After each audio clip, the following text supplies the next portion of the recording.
বিসমিল্লাহির রহমানির রহিম। আসসালামু আলাইকুম। সবাইকে সুস্বাগতম জানাচ্ছি আমার চ্যানেলে। আশা করি আপনারা সবাই অনেক ভালো আছেন। আমিও আল্লাহর রহমতে ভালো আছি। আমি আজকে সকাল থেকে আমার ব্লগটি শুরু করেছি।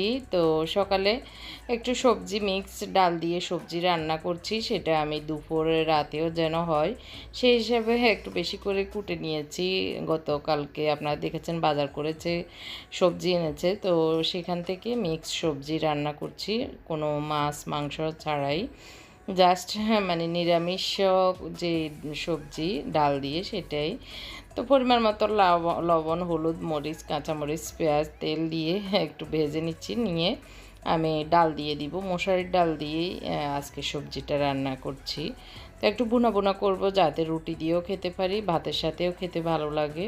তো আসলে মাছ টাছ অনেক সময় না থাকলে আমরা সবজি এভাবে রান্না করি। তো এটা অনেক কমন একটা সবজি রান্না। তো আমার বড় যা এভাবে অনেক সুন্দর করে রান্না করেন, ওনার এই মিক্স সবজিটা খেতে অনেক ভালো লাগে। তো আজকে মনে করতেছি আসলে ভাবির কথা, ভাবি এভাবে বেশিরভাগ রান্না করেন। তো আমি এখানে ডালগুলোকে ভালো করে মশলার ভিতরেই ভেজে নিচ্ছি, পেঁয়াজ মানে মরিচের সাথে ভালো করে ভেজে নিয়ে অনেকক্ষণ। এখানে আমি কুটি নিয়েছি বরবটি, পটল, কাঁকরোল আর একটুখানি একটা ছোট আলু দিয়েছি।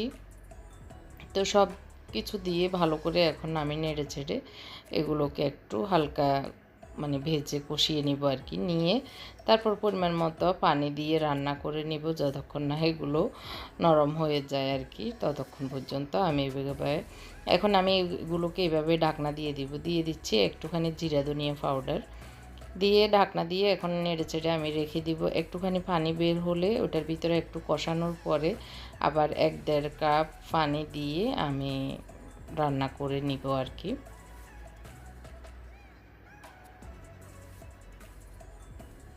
তো অনেকেই জানতে চেয়েছেন আমার আম্মা বাবা কেমন আছে। হ্যাঁ, তো আলহামদুলিল্লাহ আমার আম্মা বাবা অনেক ভালো আছে আল্লাহর রহমতে। আমার ভাই ভাবি এদের সেবা সুস্থতায় আসলে আলহামদুলিল্লাহ অনেক ভালো আছেন। তো সবজিগুলো হয়ে গিয়েছে, আমি একটু বাগার দিয়ে দিচ্ছি। যদিও প্রথমে একটু তেলেই মানে মশলাপাতি কষিয়েছি, তারপরে একটুখানি বাগার দিলে এই মিক্স সবজিটাতে খেতে অনেক ভালো লাগে, গ্রান হয়।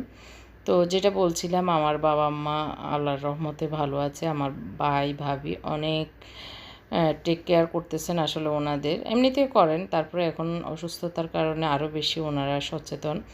যখন যে টাইমে যে খাবার সেইভাবে খাবার দাবার সহ সব কিছু আসলে মেনটেন করে সুন্দরভাবে দিচ্ছেন।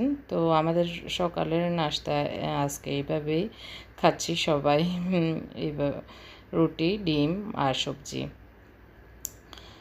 তো আর আমার বাসুররা, মেজো বাসুরা আল্লাহর রহমতে ভালো আছেন এখন বাসায়। আর বড় বাসুরা এখনও লাইফ সাপোর্টে আছেন। আল্লাহ কতদিন কিভাবে রাখেন আল্লাহই ভালো জানেন। তো এই তো সব কিছু রান্নাঘরের মোটামুটি সব কিছু গুছিয়ে এখন রুমগুলো গুছিয়ে নিচ্ছি, ঝাড়া দিয়ে নিচ্ছি। তো মুত্তাকি পড়তেছে, ওর সমাজের কোচিং চলছে, তো বসে বসেও পড়তেছে। আমি এদিক দিয়ে বিছানাপত্রগুলো ঝাড়া টাড়া দিয়ে নিলাম, আর চাদরটাও চেঞ্জ করে নিয়েছি ওদের এই রুমের। তারপরে আমার রুমটাও ঝাড়া দিয়ে নিয়েছি, ঘর ঝাড়ু দিব একটু পরে। তারপরে আমি আজকে রান্নাঘরটা একটু ক্লিন করব। রান্নাঘরের টাইলসগুলো অনেক ময়লা হয়ে গিয়েছে, একদম কালো হয়ে গেছে আসলে। তো সেই কারণে আসলে রান্নাঘরের টাইলসগুলো একটু আজকে ঘষবো। অনেক দিন থেকে আসলে প্ল্যান করতেছি, হচ্ছে না, আজকে ভাবলাম যে না করেই ফেলি। তো পর্দাগুলো একটু ঠিকঠাক করে রান্নাঘরে চলে যাচ্ছি। তো একটু খেয়াল করলে আসলে বোঝা যায় যে এই যে টাইলসের যে ফাঁকাগুলো সেগুলোতে অনেক জায়গায় কালো হয়ে গেছে, আর কিছু জায়গায় পরিষ্কার আছে। তো ভাবলাম যে না, এগুলোকে একটু ক্লিন করে ফেলি। তো আমি যে মিক্স একটা ক্লিনার রেডি করে রাখি সেটা দিয়ে করব। এখানে এই ক্লিনারটাতে আছে বেকিং পাউডার, বেকিং সোডা, তারপর ভিনেগার, ডিশওয়াশার, আর বা সাবান পাউডার, আর পানি। তো এগুলো দিয়ে আমি এই ক্লিনারটা করে রাখি। এটা যে কোনো জীবাণুনাশক যে কোনো কিছুতে দেওয়া যায়, আর পরিষ্কার পরিচ্ছন্নতাতে অনেক ভালো উপকার দেয়। তো এগুলো ভালো করে আমি স্প্রে করে পুরো টাইলসে দিয়ে প্রায় 10-15 মিনিট এভাবে রেখে দিয়েছি। দেওয়ার পরে এখন একটা তারে সোবা অথবা পুরোনো টুথব্রাশ দিয়ে এভাবে ঘষে নিব। তো আমি তারে সোবা দিয়েই করব, ব্রাশের দরকার হবে না। আর এগুলো একদম নরম হয়ে গিয়েছে আমি যে স্প্রেটা করেছি সেটার কারণে। তো করতে আর বেশি সময় লাগেনি, প্রায় 5-7 মিনিটের ভিতরেই মোটামুটি ঘষা হয়েছে। তো এখন একদম পরিষ্কার হয়ে গেছে আসলে, মানে খুব ভালো লাগতেছে। কোনো কিছু আসলে ক্লিন করার পরে যখন একদম মানে মনের মতো হয়ে যায় তখন আসলে ভালো লাগে। তো আমি এগুলোকে পুরোটাই এভাবে করে নিব, করে তারপর তয়লা দিয়ে মুছে নিব। তো এই যে করা শেষ, আমি পুরোটাই ঘষে নিয়েছি, এখন মুছার পালা। তো একটু সাবানের পাউডার সাথে দিয়ে একটু পানি দিয়ে ভালো করে ঘষে নেওয়ার পরে এখন মুছবো আর কি। তো এই যে মুছে নেওয়ার পরে শুকিয়েও গেছে। তো অনেকক্ষণ পরে মনে হলো আমি আসলে শ্যুট তো করিনি। তো এর ভিতরে রান্নাবান্নাও করে নিয়েছি, যে সুন্দর টাইলসের পাকাগুলো এখন সাদা হয়েছে। আর বাস্তব অনেক বেশি মানে ফ্রেশ লাগতেছে আর কি। তো যাই হোক, অনেক বড় কাজ শেষ করলাম। আপনাদের যদি এরকম হয়ে থাকে আপনারাও করে ফেলবেন আমার মতো। তো এটা হচ্ছে অনেক 2-3 জন বোনে আসলে অনেক দিন থেকে রিকোয়েস্ট করতেছেন এই কাবা শরীফের এই ইয়েটা আমি কিভাবে করেছি। এটা যে কোনো মগ টগের যে কার্টুন বক্সগুলি আসে সেগুলি আমি একটা গ্লিটারের পেপার দিয়ে এভাবে মুড়িয়ে নিয়েছি। আপনারা চাইলে কালো কাপড় দিয়েও করতে পারেন বা কালো যে কোনো কাগজ দিয়েও করে নিতে পারেন। আর চারিদিকে একটু হলুদ এভাবে কাপড় অথবা কাগজ দিয়ে এভাবে মুড়িয়ে একটা দরজার আকৃতি দিয়েছি জাস্ট, আর মাঝখানে ছিদ্র করে দিয়েছি, এভাবে করতে পারেন। তো এটা হলো মানে পয়সা জমানোর ব্যাংক। তো এটা করে আমার মুনতাসির অনেকগুলো টাকা পয়সা দিয়ে ঢুকিয়েছে। তো আমার মনে উঠলে আমিও রাখি এই আর কি। তো অনেক বোন রিকোয়েস্ট করাতে দেখিয়ে দিলাম, আশা করি ওনারা ওনাদের উত্তর পেয়েছেন। এরপরে রান্না করতে চলে এসেছি। গতকালকে যে বড় একটা মাছ এনেছিল সেটার কয়েক পিস নিয়েছি দুপুরে রাতের খাবারের জন্য। আর কিছু একটা আলুকে আমি লম্বা করে কেটে এটাকেও আলুগুলোকেও ভেজে নিচ্ছি এই তেলে। তো মোটামুটি ভালো করে ভেজে নেওয়ার পরে আমি পেঁয়াজ রসুনগুলো ভাজবো আর কি। আর মাছগুলোকে ভালো করে হলুদ মরিচ লবণ মেখে তারপরে ভেজে নিয়েছি। তো আমার আলুগুলো ভাজা শেষ, আমি উঠিয়ে বাকি তেলে আমি পেঁয়াজগুলো ভেজে নেব। আর আমার ছেলেরা আসলে পানি দিয়ে যে ভুনা করা হয় ঝোল দিয়ে আর কি, ওটা করে আমাদের দুজনের কাছে ভালো লাগে, কিন্তু ওদের কাছে ভালো লাগে না। এই কারণে শুকনাই করতে হবে, কারণ ওরা যেটা খায় সেটাই তো করতে হয়, এটাই স্বাভাবিক। তো আমি কাঁচামরিচ আর পেঁয়াজ দিয়ে এগুলোকে ভালো করে ভেজে নিচ্ছি।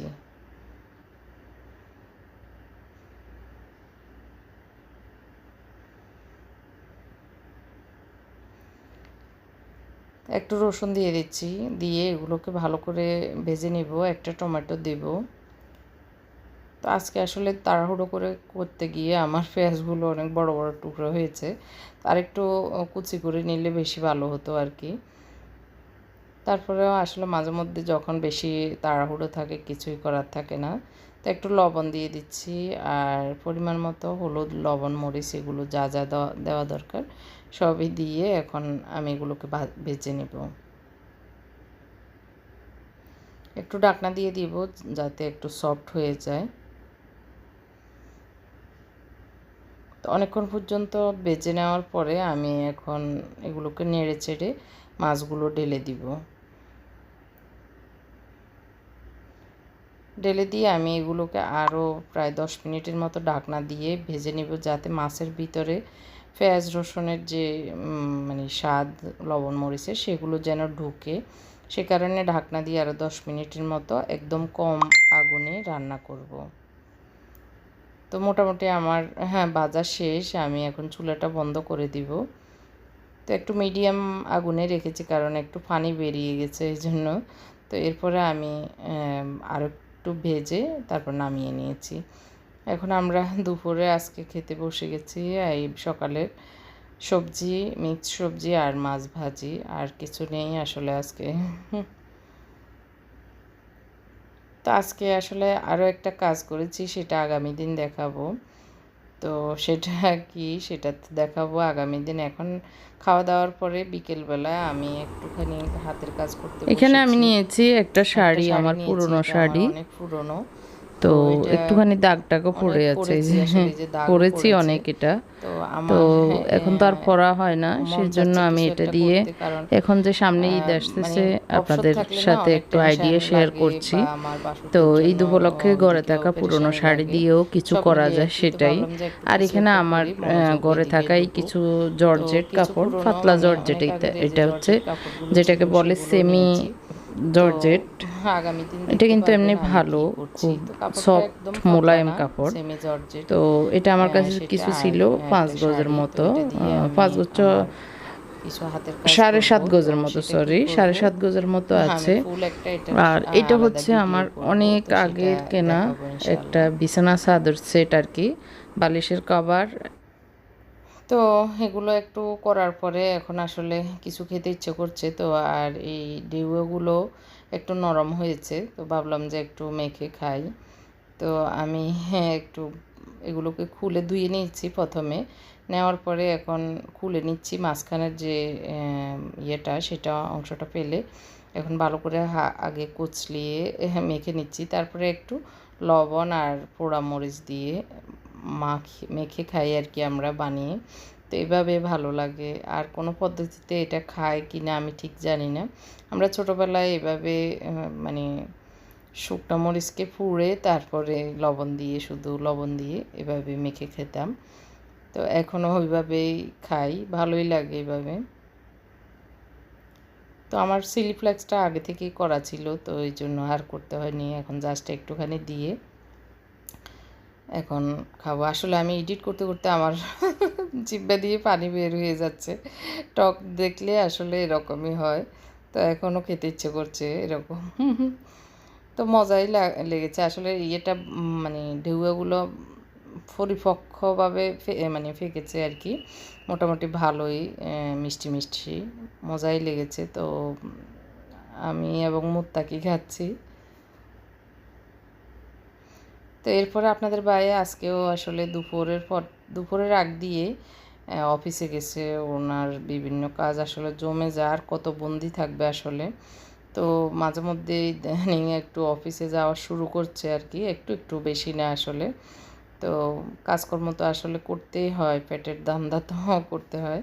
তো সেই হিসাবে গেছে, ওখান থেকে আসার পথে এখন রাত্রিবেলায় আসলে কিছু ওই যে পাউরুটি বন সেগুলো এনেছে, আর একটু লিচু এনেছে। তো আমি এগুলোকে একটু গুছিয়ে রেখে দিচ্ছি, না হয় আসলে অনেক বড় জায়গা মেরে যাচ্ছে এগুলোতে। তো গুছিয়ে রাখলে কাজটাও কমপ্লিট হয়ে যায়, আর সকালে বেশি একটা ঝামেলা করতে হয় না। তো পাউরুটি থাকলে আসলে বাচ্চাদেরকে এটা সেটা করে দেওয়া যায়, বন পাউরুটি, আর ঘরেও বানানো যায়, কিন্তু আসলে করতে এখন আর অনেক সময় মনেও চায় না আর কি। তো মোটামুটি গুছিয়ে নিয়েছি, এখন ফলগুলো ঠিক করে রেখে তো চলে যাব, এরপরে এশারের নামাজটা পড়ে নিব। আর এর ভিতরে আমি এগুলো গুছিয়ে আর একটু সেলাই করতে বসেছি, তো সেলাইটা একটু এখনও আনকমপ্লিট আছে, তো আর বাকিগুলো কালকে করব। তো অনেক সুন্দর লিচু এনেছে, মানে লিচুগুলো ভালো, পোকা টোকা ছাড়া। তো এই তো আমার আজকের ব্লগটি এই পর্যন্তই ছিল। সবাই অনেক ভালো থাকবেন, ভালো লাগলে লাইক কমেন্ট শেয়ার করতে ভুলবেন না। আল্লাহ হাফেজ। আসসালামু আলাইকুম রহমতুল্লাহি ওয়া বারাকাতুহু।